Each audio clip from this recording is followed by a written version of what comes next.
ॐ यखण्डमण्डलाकारं व्याप्तं येन चराचरं तत्पादमदर्शितं येन तस्मै श्रीगुरुवे नमः। हे कृष्ण करुणा सिन्धु दीनबन्धु जगत्पति गोपेश गोपिकान्त রাধাকান্ত নমস্তুতে। প্রিয় কৃষ্ণ ভক্তবৃন্দ, আপনারা শুনছেন শ্রীকৃষ্ণ মিডিয়া। এখানে শুনবেন গীতা পাঠ। এই গীতা পাঠের এই পর্বে শুনতে পাবেন বিষাদ যোগের 21 থেকে 30 পর্যন্ত শ্লোক বাংলা অর্থ সহ। অর্জুন উবাচ সেনায় মধ্যে রথম স্থাপয়ামি অচ্যুত यावत् एतं ऋक्षयाहं यद्धकामन् अवस्थितं कुर्मया सह युद्धव्यम् अस्मिन् रणसमुद्यमे। অর্জুন বললেন, হে অচ্যুত, তুমি উভয় পক্ষের সৈন্যদের মধ্যস্থানে আমার রথখানি স্থাপন করো, যাহাতে আমি দেখিতে পারি যুদ্ধ করিবার অভিলাষী হইয়া কাহারা এই রণক্ষেত্রে উপস্থিত হইয়াছে, এবং এই মহাসংগ্রামে আমাকে কাহাদের সঙ্গে যুদ্ধ করিতে হইবে। যদিও শ্রীকৃষ্ণ হইতেছেন পরমেশ্বর ভগবান, তবুও তিনি অহৈতুকী কৃপাবশে তার প্রিয় সখা অর্জুনের রথের সারথি হইয়া তারই সেবা করিতেছেন। ভক্তের প্রতি করুণা প্রদর্শনী ভগবান কখনো চ্যুত হন না, তাই তাহাকে এখানে অচ্যুত বলিয়া সম্বোধন করা হইয়াছে। ভগবানের সঙ্গে ভক্তের নিবিড় সম্পর্ক রহিয়াছে। ভক্ত সর্বদাই ভগবানের সেবা করার জন্য উন্মুখ থাকেন। ঠিক তেমনি ভগবান যখন তাহার ভক্তের কোনো পরিচর্যা করিবার সুযোগ পান, তবে তিনি সানন্দে তাহাই করেন। যখন ভগবান শুদ্ধ ভক্তের আদেশক্রমে তাহার উদ্দেশ্যে কিছু করিতে চান, তখন তিনি অতিশয় আনন্দ লাভ করেন। ভগবানের শুদ্ধ ভক্ত হিসাবে অর্জুন কখনোই কৌরবদের সঙ্গে যুদ্ধ করিতে চান নাই, কিন্তু কোনো প্রকার শান্তিপূর্ণ মীমাংসায় অনাগ্রহী দুর্যোধনের দুর্দমনীয় মনোভাব এই যুদ্ধে অর্জুনকে অবতীর্ণ হইতে বাধ্য করিয়াছিল। তাই তিনি যুদ্ধের আগে একবার তাহার বিরুদ্ধে কাহারা এই যুদ্ধ করিবে তিনি তাহাদের একবার দেখিতে চাহিয়াছিলেন। তাহার বিপক্ষ যুদ্ধ করিতে যেই সমস্ত ব্যক্তিবর্গ রণাঙ্গনে উপস্থিত হইয়াছিলেন, তাহাদের তিনি একবার দেখিতে চান। যদিও যুদ্ধক্ষেত্রে শান্তি স্থাপনের কোনো জায়গা নাই, তবুও যুদ্ধের আগে অর্জুন সবাইকে একবার দেখিতে চাহিয়াছিলেন, এবং তিনি দেখিতে চাহিয়াছিলেন কৌরবরা এই যুদ্ধে কতখানি আগ্রহী। ইয়াৎস্যমানমেবেক্ষ্যহম ইয়েতি হত্র সমাগতঃ ধাতৃরাষ্ট্রস্য দুর্বুদ্ধির্যুদ্ধে প্রিয়চিকিৎসবঃ।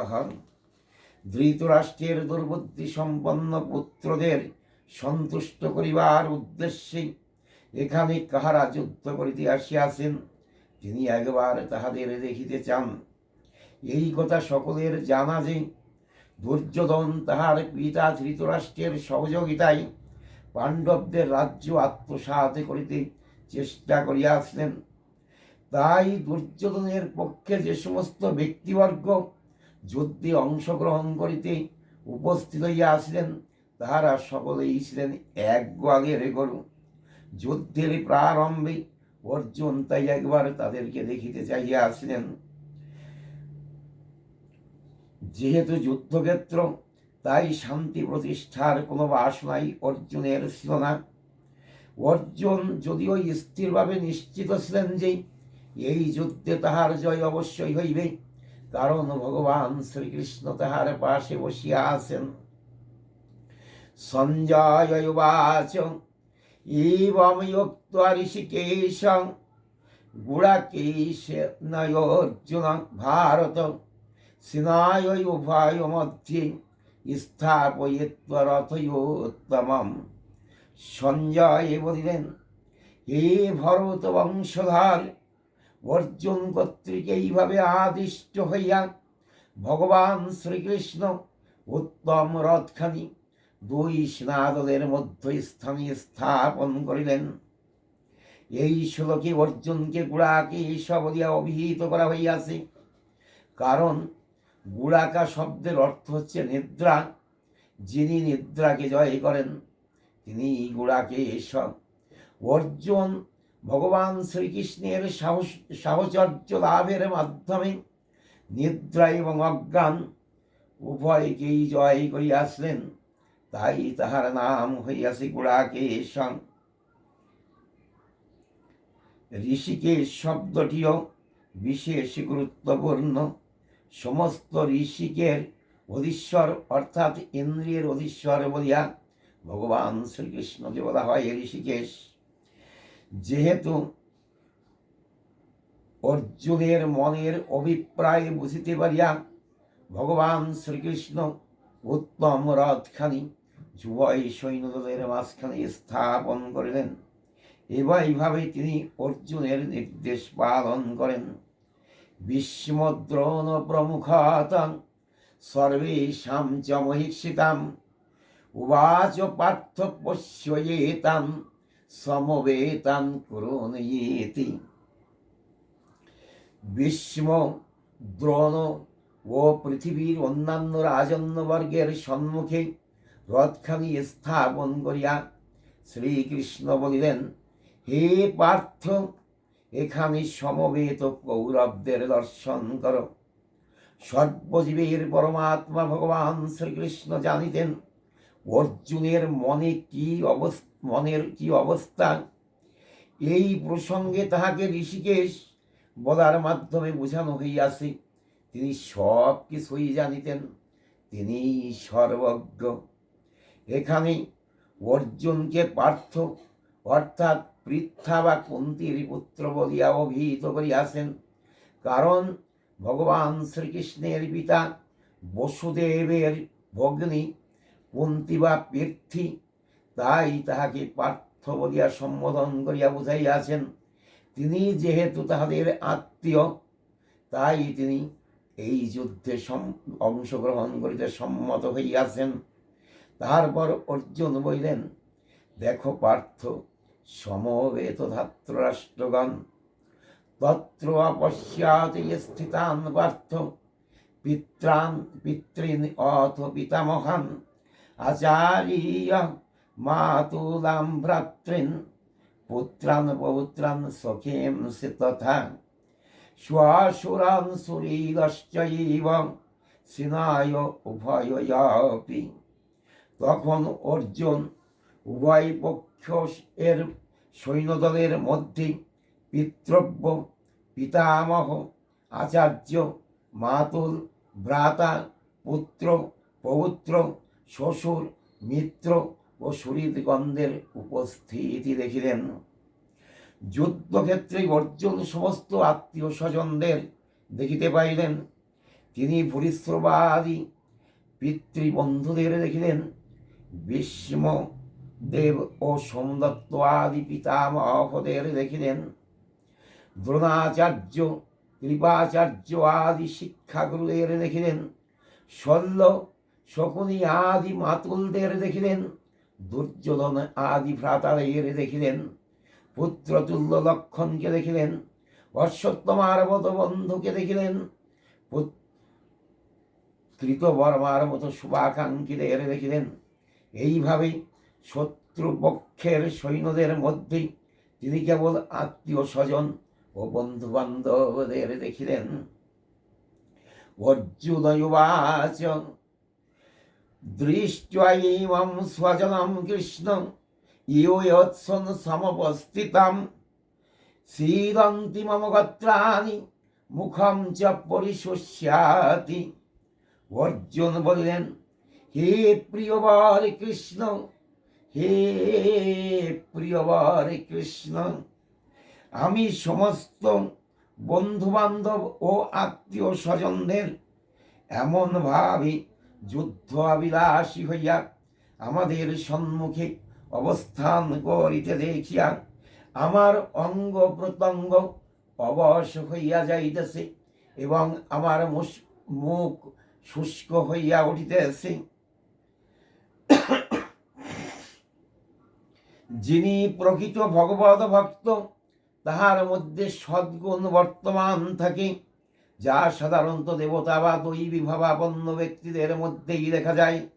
প্রক্ষান্তরে যাহারা অভক্ত, ভগবত বিমুখ, তাহাদের মধ্যে কেবল জাগতিক শিক্ষার মাপকাঠিতে তাহারা যতই উন্নতই দেখা যাক না কেন, দৈবী গুণাবলীর কোনো প্রকাশই তাহাদের মধ্যে দেখা যায় না।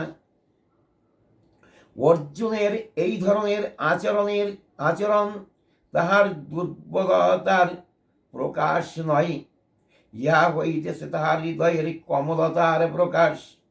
ভগবানের ভক্ত করুণার সিন্ধু, অপরের দুঃখে তাহার অন্তর কাঁদে। তাই শুদ্ধ ভগবত ভক্ত অর্জুন বীর শ্রেষ্ঠ হইলেও তাহার অন্তরের কমলতার পরিচয় আমরা এখানেই পাই। বিপথশ্চ শরীরে মে রোমহর্যশ্চ জায়তে গাণ্ডীবম সংসাতি হস্তাৎ ত্বক চৈব পরিচ্ছাতি।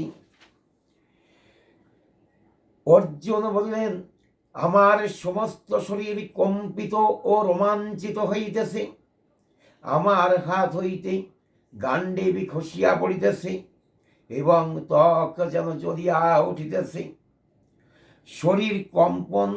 শরীরে কম্পন দেখা যায় দুইটি কারণে এবং রোমাঞ্চ হওয়ার কারণ দুইটি। ইহাদের একটি হইতেছে চিন্ময় আনন্দের অনুভূতি এবং অপরটি হইতেছে জড় জাগতিক ভয়। এখানে চিন্ময় আনন্দের অনুভূতি থেকে অর্জুনের কম্পিত বা রোমাঞ্চিত হইবার কোনো কারণ নাই।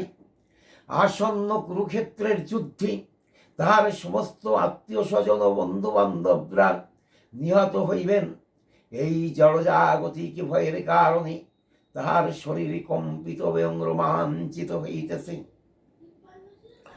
ন চ শক্লমি অবস্থাতম ভ্রমতীব চ মে মনঃ নিমিত্তানি চ পশ্যামি বিপরীতানি কেশব।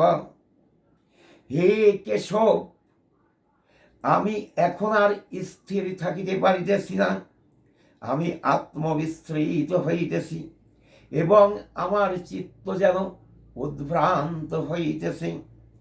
হে কেশিদানব হন্তা কৃষ্ণ, আমি কেবল চতুর্দিকে অমঙ্গল লক্ষণ সমূহ দর্শন করিতেছি। অর্জুন অস্থির হইয়া পড়িয়াছিলেন, তাই তিনি যুদ্ধক্ষেত্রে থাকিতে অক্ষম হইয়াছিলেন এবং তাহার মন এতই বিমর্ষ হইয়া পড়িয়াছিল যে তিনি আত্মবিস্মৃত হইয়া পড়িয়াছিলেন। মানুষের প্রকৃত স্বার্থ নিহিত রহিয়াছে বিষ্ণু অর্থাৎ ভগবান শ্রীকৃষ্ণের মধ্যে। মায়াবদ্ধ জীবেরা এই কথা ভুলিয়া যায়, পরিণামে তাহারা অনেক দুঃখ কষ্ট পায়। দেহাত্মবুদ্ধির প্রভাবে মোহাচ্ছন্ন হইয়া পড়ার ফলে অর্জুন মনে করিয়াছিলেন তাহার পক্ষে কুরুক্ষেত্রের যুদ্ধে জয় লাভ করাটা হইবে গভীর মর্ম বেদনার কারণ। ওম নমো ভগবতে বাসুদেবায়, ওম নমো ভগবতে বাসুদেবায়, ওম নমো শ্রীমতে বাসুদেবায়।